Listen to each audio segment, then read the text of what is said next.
Bapak Ibu peserta diklat, kali ini saya akan menyampaikan materi tentang bagaimana melatih dan mendampingi anak ketika buang air besar maupun buang air kecil, atau kita kenal dengan istilah toilet training. Toilet training sesungguhnya bukan sekedar melatih anak menggunakan toilet. Toilet training lebih mengarah pada upaya menumbuhkan pada diri anak untuk mengenali rasa ingin BAB dan BAK, serta tempat, juga cara sehat menggunakan toilet. Saya akan menyampaikan 7 langkah toilet training untuk anak PAUD. Langkah pertama, pastikan bahwa anak siap toilet training. Tanda-tanda yang dapat kita lihat antara lain, pertama, mampu menirukan tingkah laku orang dewasa ketika menggunakan toilet. Kedua, dapat mengutarakan rasa secara lisan. Ketiga, dapat mengerti permintaan yang sederhana atau instruksi sederhana seperti silahkan berjongkok di kloset. Keempat, mulai mendorong celana sampai lepas ketika basah atau kotor, atau ketika dapat mengatakan bahwa ia kotor. Kelima, dapat duduk atau berjongkok di atas pispot atau kloset. Keenam, sudah tidak buang air besar atau buang air kecil di celana selama 3 jam. Sabunnya kita usap-usap, ya, usap-usap lewat belakang. Vaginanya pastikan diusapnya sampai kena ya, usap-usap sampai bersih. Lalu ambil apa ini?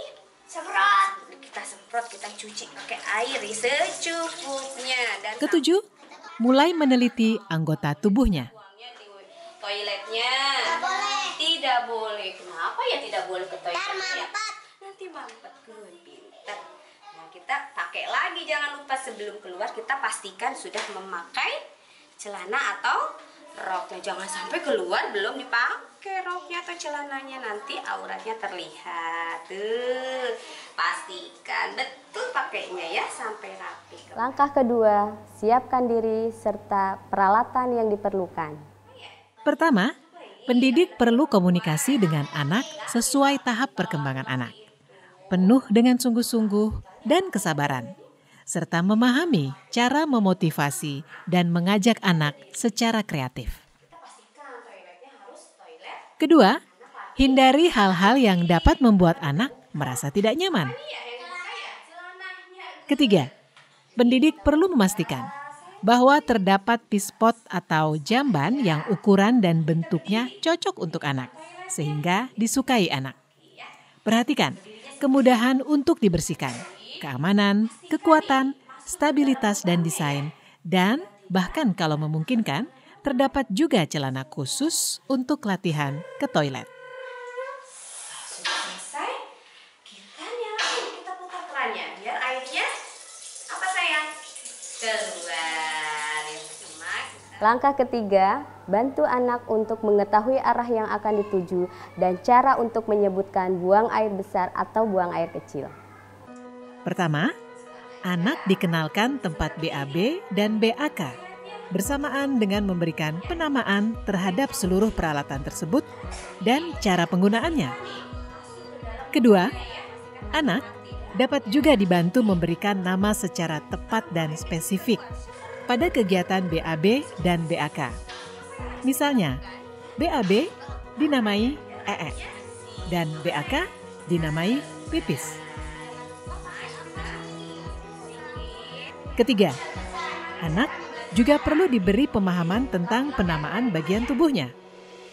Berikan nama-nama yang wajar dan umum diterima anak dan keluarga untuk bagian tubuh, seperti penis, testis, vagina, dan lain-lain yang terlibat dalam BAB dan BAK. Kata-kata tersebut diucapkan pendidik dengan nada yang wajar, seperti menyebutkan anggota tubuh lainnya, misalnya mata, hidung, telinga. Langkah keempat, bantu anak untuk mengetahui rasa ingin buang air besar atau buang air kecil dan pergi ke toilet. Pertama, pengenalan rasa ingin BAB atau BAK pada anak. Dan untuk segera pergi ke toilet. lalu duduk di pispot atau jamban yang berujung dengan melakukan BAB atau BAK di atas pispot. Kedua, kemampuan anak untuk menyampaikan rasa tersebut kepada pendidik. Misalnya, sayang, mau ya? Bilang ke ibu guru ya. Ketiga, meningkatkan kemampuannya ke arah kemandirian. Misalnya dengan mengatakan, sudah terasa mau ya? Ayo pergi ke pispot. Meskipun pada tahap awal masih ditemani, namun secara bertahap anak mulai diajarkan BAB atau BAK secara mandiri. Tidak apa-apa. Nih kita elap, lihat. Kita elap bagian penisnya dan bagian. Langkah kelima, alihkan pemakaian popok ke celana yang mudah dilepas.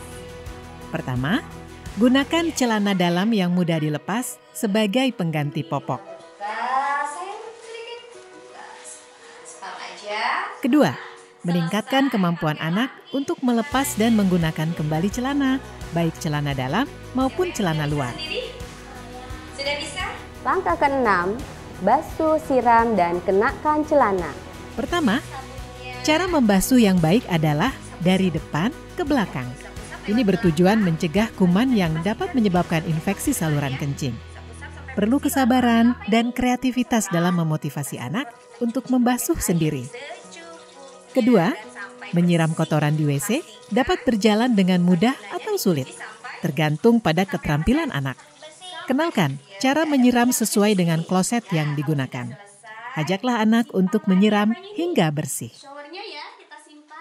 Ketiga, bantu anak untuk secara mandiri mengenakan kembali celana. Keluar kita pastikan sudah memakai celana atau roknya. Jangan sampai keluar belum dipakai roknya atau celananya, nanti auratnya terlihat. Tuh, pastikan betul pakainya ya sampai rapi kembali.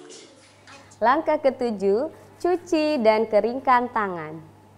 Ajaklah anak mencuci tangan menggunakan air mengalir dan sabun dengan cara yang tepat dan mengeringkannya. Cukup, kita nyalakan airnya sedikit ya. Basahin tangannya sedikit, kita matikan dulu. Yang pertama bagaimana? Gosok kedua telapak tangan. Oke, yang kedua, gosok punggung-punggungnya, sela-sela jarinya, dibuka jarinya. Yang ketiga, lalu gosok kedua telapak tangan di sela-sela jari. Yang keempat, jari-jari dalam dari kedua tangan saling mengunci. Putar sekali lagi. Yang kelima, gosok ibu jari kiri berputar dalam genggaman. Seperti ini. Yang kelima, gosokkan dengan memutar ujung jari-jari tangan kanan dan tangan kiri, lalu bilas sampai bersih. Oke, kalau sampai bersih pastikan busanya hilang, terbuang. Setelah itu kita keringkan. Ambil apa? Ambil apa nak? Tisu. Silakan ambil tisu. Seluruh kegiatan toilet training dilakukan dengan suasana, sikap, dan kata-kata pendidik yang membuat anak merasa nyaman dan dihargai.